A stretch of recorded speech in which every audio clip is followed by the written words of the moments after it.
বিয়ের উদ্দেশ্যে ছেলের সাথে কথা বলার পর ছেলের পক্ষ না করে দিয়েছে। এখন সেই ছেলে কোনো যোগাযোগ রাখে না। এই ছেলের সাথে এই ছেলেকে আল্লাহর কাছে চাওয়া যাবে কিনা, চাইলে কোনো হবে কিনা?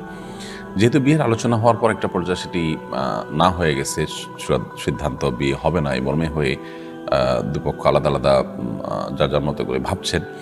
এই পর্যায়েও এই বিয়ে হতে পারে, সম্ভাবনা আছে। আল্লাহ তাআলার কাছে আপনি চাইতে পারেন।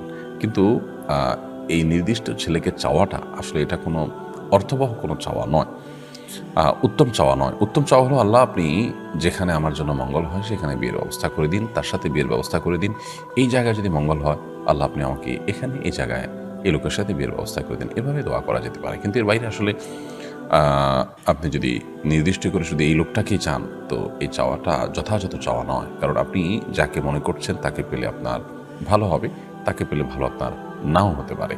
এজন্য আল্লাহ সুবহানাহু ওয়া তাআলার কাছে এ জাতীয় ক্ষেত্রে ব্যক্তিকে নির্দিষ্ট না করে বরং যদি কল্যাণ হয় তাহলে আল্লাহ আপনি আমার জন্য সহজ করে দিন, এইভাবে দোয়া করাটাই হলো সুন্নাহ এবং উত্তম।